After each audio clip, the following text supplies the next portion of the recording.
आज सभी भारतीयों के लिए गर्व का विषय है। ओलंपिक में विनेश फोगाट फाइनल में प्रवेश कर चुकी हैं और जल्द ही हम उम्मीद करते हैं कि भारत के लिए गोल्ड लेकर आई हैं। याद करिए 2023 मई 2023 जब उसी विनेश फोगाट को दिल्ली की सड़कों पर घसीट कर मारा गया था।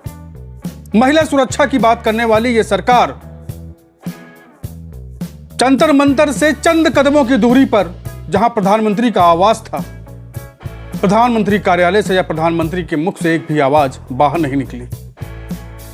आज हम सब को विनेश फोगाट पर गर्व है।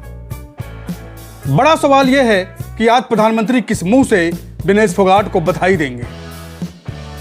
याद करिए भारत के उस मीडिया का वो दोगलापन, वो रोल जिसे देखकर पूरा देश शर्मिंदा है। आज जो अपने आप को देशभक्त पत्रकार बताते हैं, आज उनकी वही पुरानी क्लिप सोशल मीडिया पर वायरल हो रही है। आज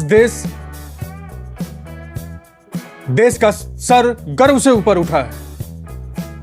विनेश फोगाट ने 140 करोड़ से अधिक जनसंख्या वाले इस देश में वो कर दिखाया है जो अभी तक किसी ने नहीं किया। हम सबको विनेश फोगाट पर गर्व है, लेकिन सबसे बड़ा सवाल यह है कि ये वही खिलाड़ी है जिसके साथ दिल्ली में जंतर मंतर पे आज से 1 साल पहले घसीट कर मारा गया था। देश के बुद्धिजीवी चुप थे, देश की मीडिया नैरेटिव फैलाने में व्यस्त थी। आज इसी सब मुद्दों को लेकर हमारे साथ लखनऊ से वरिष्ठ पत्रकार जुड़ रहे हैं और जानेंगे इस पूरे मामले में आखिर देश के प्रधानमंत्री, बीजेपी या भारत की मीडिया किस मुंह से विनेश फोगाट को बधाई देगी। तो आइए देखते हैं। स्वागत है, मैं हूं आलोक मिश्रा।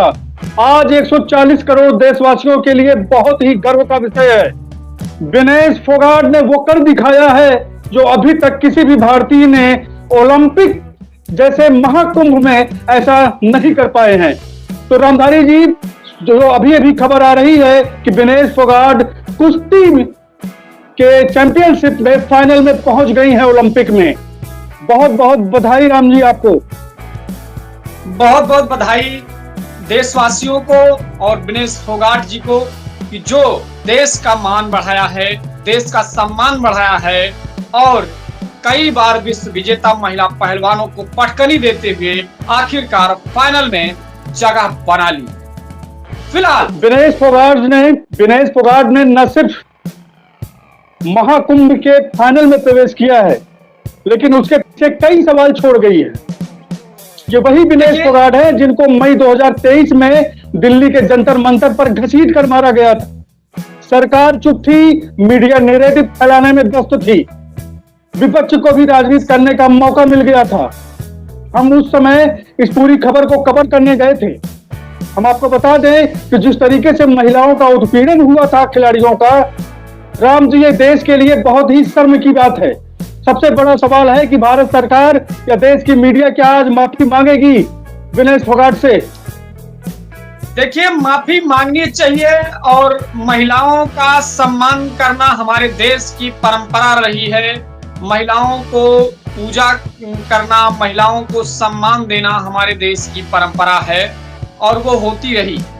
लेकिन इतने बड़े खिलाड़ी को प्रदर्शन करने की जरूरत ही नहीं होनी चाहिए थी कि अगर वो जिस मांग को लेकर अड़ी हुई थी उस पर जांच होनी चाहिए थी, जांच कमेटी बैठानी चाहिए थी और उनके मांग के साथ साथ उनकी सारी चीजों को, सुरक्षा को भी ध्यान देना चाहिए था। लेकिन इस तरीके की चीजें नहीं हुई। सरकार ने इस तरीके की चीजों को ध्यान नहीं दिया और यह प्रदर्शन लंबा चला, जिसमें अन्य राजनीतिक पार्टियों ने भी अपनी रोटी सेकी। हालांकि देश के लोगों ने भी उनका साथ दिया महिला पहलवानों का और उनके जज्बे को बढ़ाया और ऐसे खिलाड़ियों को सम्मान दिया जो अपने हक की लड़ाई लड़ रहे थे, अपनी बातें सरकार को बताना चाहते थे कि क्या वास्तव में इसमें चल रहा है, इस खेल में क्या खेला चल रहा है, वो खिलाड़ी बताने की कोशिश कर रहे थे। लेकिन शायद ताकतवर के खिलाफ ये प्रदर्शन था, इसकी वजह से सरकार ध्यान नहीं दे रही थी या फिर कुछ और मामला था। फिलहाल लास्ट में जाते जाते उनका केवल टिकट काटा गया है ब्रिजभूषण शरण सिंह का। इसके अलावा सरकार ने कोई कार्यवाही उन पर नहीं की है, लेकिन मुकदमा लंबित है, न्यायालय में है। क्या निर्णय आएगा ये तो समय बताएगा। लेकिन आलोक जी, जो आप कह रहे हैं कि मीडिया नैरेटिव जो रहा है, मीडिया को इस बात पे माफी मांगनी चाहिए और उन लोगों को माफी मांगनी चाहिए जो इस प्रदर्शन के खिलाफ थे, इस प्रदर्शन पर उंगली उठा रहे थे, उनकी काबिलियत पर उंगली उठा रहे थे कि ये लोग केवल अब नैरेटिव सेट कर रहे हैं। यूपी और हरियाणा की बात कर रहे थे लोग कि हरियाणा के पहलवान यहाँ के अध्यक्ष को नहीं देखना चाहते हैं, इस नैरेटिव पे भी लोग काम कर रहे थे। फिलहाल ऐसे खिलाड़ी का सम्मान देश की हर एक जनता और देश के प्रधानमंत्री और देश के सारे नेता लोगों को करना चाहिए, क्योंकि ये गर्व का विषय है। ओलंपिक में तैयारी करना और ओलंपिक में जाना ये छोटी बात नहीं है। अधिकारी बन जाना, तैयारी कर लेना, ये तो आसान माना जा सकता है, लेकिन ओलंपिक में पहुंचना अपने आप में लड़ाई है। चूंकि हर एक स्टेप पे आपको लड़के ही जाना पड़ता है। ऐसा नहीं है कि आपने एक बार एग्जाम पास कर लिया फिर आप उसके लिए वैलिड हो गए, ऐसा नहीं होता है। आपको जितने राउंड क्लियर करना होगा, जितने स्टेप जाने होंगे, उतने स्टेप के लिए आपको लड़ाई लड़नी होगी। तो इसलिए इतना आसान नहीं होता है एक खिलाड़ी। आपको रोकूंगा राम जी, मेरा सवाल यह है कि आज भारत दुनिया का सबसे ज्यादा जनसंख्या वाला देश है जी, लेकिन अगर खेल के मामले में देखा जाए तो एक गोल्ड के लिए तरसता है। जाहिर सी बात है आलोक जी, देखो ये खेल जो है वही बात मैं कह रहा था कि भाई 140 करोड़ देशवासियों में से बहुत चुनिंदा 10-5 लोग ओलंपिक में जाते हैं और इसके बाद गोल्ड लाना कई देशों का महाकुंभ, खेल का महाकुंभ माना जाता है ओलंपिक। और वहां से मेडल लाना ये अपने आप में छोटी लड़ाई नहीं होती है। ये छोटी लड़ाई नहीं होती है कि एक दिन का प्रयास है और इसके बाद जो है वहां से लाया जा सकता है। और यहाँ पे मैच फिक्सिंग भी नहीं होता है कि इस तरीके की चीजें की जाएं और वहां पे आसानी से ये चीजें हो जाएं। चूंकि यहाँ पे इतना बड़ा महाकुंभ होता है, इतना बड़ा आयोजन होता है और सारे देशों के लोगों की निगाहें होती हैं कि कौन मेडल लेके जाएगा, कौन नहीं लेके जाएगा। और यहाँ पे अब हालांकि अपने देश में क्रिकेट का खुमार ज्यादा है, बावजूद इसके अन्य देशों की अगर हम बात करें तो अन्य देशों में ओलंपिक को बहुत महत्व दिया जाता है, ओलंपिक खिलाड़ियों को बहुत महत्व दिया जाता है। और ओलंपिक खिलाड़ियों का जो महत्व है वो देश में सर्वोपरि माना जाना चाहिए। राम जी, सबसे बड़ा सवाल यह है कि आज भारत की मीडिया को अपने हर बुलेटिन शुरू करने से पहले विनीता फोगाट से माफी मांगना चाहिए। जाहिर सी बात है, क्योंकि जिस तरीके से नैरेटिव फैलाया था इन लोगों ने, जिस तरीके से नैरेटिव फैलाया था जो सोशल मीडिया पे इस समय चल रहा है, और देश की जिस बेटी ने देश का सर जो है गर्व से ऊपर किया है, उसी बेटी को दिल्ली के इसी सड़क पर कुछ चंद कदमों की दूरी पर प्रधानमंत्री का आवास था, पीएमओ था, गृह मंत्री थे, न्याय मांग रही उस बेटी को घसीट कर मारा गया। क्या देखो वो बेटी भूल जाएगी इस बात को? नहीं, कतई नहीं भूलेंगी। और ये देश के लिए बहुत शर्म का विषय था उस दिन, जिस दिन इस तरीके से कार्रवाई शासन द्वारा, प्रशासन द्वारा, सरकार द्वारा की गई कि ऐसे महिला पहलवानों को जो देश का नाम रोशन किए थे, साथ ही साथ सुशील कुमार भी थे जो देश के लिए मेडल लाए हुए लोग थे, ऐसे हल्के लोग नहीं थे जो वहां पे धरना प्रदर्शन कर रहे थे।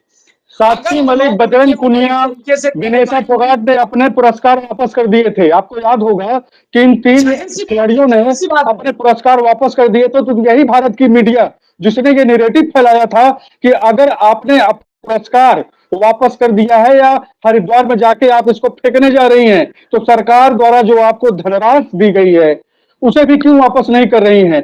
जिस भारत की मीडिया को इन खिलाड़ियों के पक्ष में खड़े होकर आवाज उठानी चाहिए थी, ये वही मीडिया सरकार की तरफ से खेल रही थी, ब्रिजभूषण शरण सिंह को बचाने का प्रयास कर रही थी। आज किस मुंह से भारत की मीडिया विनीता फोगाट की खबर चलाएगी? या भारत सरकार के प्रधानमंत्री की बात मैं कर रहा हूं, किस मुंह से आज विनीता फोगाट को बधाई देंगे? देखिए, जाहिर सी बात है, जहां तक प्रधानमंत्री का सवाल है, जरूर वो बधाई देंगे और खिलाड़ियों को हमेशा जो है वो प्रोत्साहित करते रहते हैं। विश्व कप में भी आपने देखा, खिलाड़ियों से मिले और उनका हालचाल जाना। लेकिन जहां तक मीडिया का सवाल है, मीडिया ने दूसरे नैरेटिव पे काम किया। मीडिया ने जनता को गुमराह करने की कोशिश की और जिस तरीके की सच्चाई दिखानी चाहिए थी, उस तरीके की सच्चाई मीडिया ने नहीं दिखाया। हीरो नहीं बल्कि विलन की तरीके से मीडिया ने इन खिलाड़ियों को दिखाया था। उस समय इनकी कोई भावना को नहीं समझ रहा था कि आखिर सच्चाई क्या है, वास्तव में लड़ाई क्यों लड़ रहे हैं और ऐसी जरूरत क्यों पड़ी महिला पहलवानों को जो आज ये रोड पर बैठे हैं। इसको समझने की जरूरत नहीं समझी मीडिया ने और उसका नतीजा रहा कि जो वो बयान देते थे, उसके अगेंस्ट में वो लोग अपनी चीजों को मैनिपुलेट करके बताना और लोगों के सामने रखना, चार एक्सपर्ट रख के और बातों को अपने हिसाब से रखना, ये लगातार टीवी चैनल्स और लोग कर रहे थे। हालांकि सोशल मीडिया लगातार इस बात को डिफेंड भी कर रहा था और आज भी सोशल मीडिया पे जो खबरें चल रही हैं, सोशल मीडिया पे जो लोग बधाई दे रहे हैं, साथ ही साथ उस तस्वीर को भी, जो दिल्ली में हुई घटना थी, उस तस्वीर को लगातार लोग लगा रहे हैं, लगातार लोग कैप्शन लिख रहे हैं। ये जाहिर सी बात है कि उन लोगों के लिए शर्म का विषय है जिन लोगों ने इस तरीके से इन महिला खिलाड़ियों को, इन जाबाज खिलाड़ियों को, इन देश के गौरव का दिलाने वाले खिलाड़ियों के साथ ऐसा दुर्व्यवहार किया था। उनको आज शर्म तो आ ही रही होगी। रामधारी जी, चलते चलते आपसे एक आखिरी बात, मैं उम्मीद करता हूं कि भारत की मीडिया, भारत की सरकार विनीता फोगाट से माफी मांगेगी और मुझे उम्मीद है कि विनीता फोगाट देश के लिए गोल्ड लाकर एक नया इतिहास रचेंगी। हम अपने दर्शकों से अनुरोध करते हैं कि इस पूरे मुद्दे पर क्या है उनकी राय, अपनी राय जरूर रखें। अगर वीडियो अच्छी लगी हो तो इस वीडियो को ज्यादा से ज्यादा शेयर करें, सब्सक्राइब करें और अपनी राय तो बिल्कुल रखना ना भूलें। राम जी, आप हमारे साथ चर्चा में आए, आपका बहुत बहुत धन्यवाद। आलोक जी, देखिए, विनीता फोगाट गोल्ड जरूर लाएंगे और वो लोग भी बधाई देंगे जो इनके ऊपर कटाक्ष कर रहे थे। उनको बधाई देने के लिए ये महिला खिलाड़ी, पहलवान खिलाड़ी मजबूर कर देगी, उनको शर्मिंदा करेगी कि हाँ, हम में वो दम था, हम में सच्चाई थी और हमने करके दिखाया है और गोल्ड जरूर आएगा। देशवासियों को और विनेश फोगाट को बहुत सारी बधाई, बहुत बहुत बधाई। तो राम जी, फिर आपसे जब देश में गोल्ड आएगा तो दोबारा चर्चा करेंगे इस मुद्दे पर। तब तक चलते हैं। जय हिंद, जय भारत। जय हिंद, जय भारत।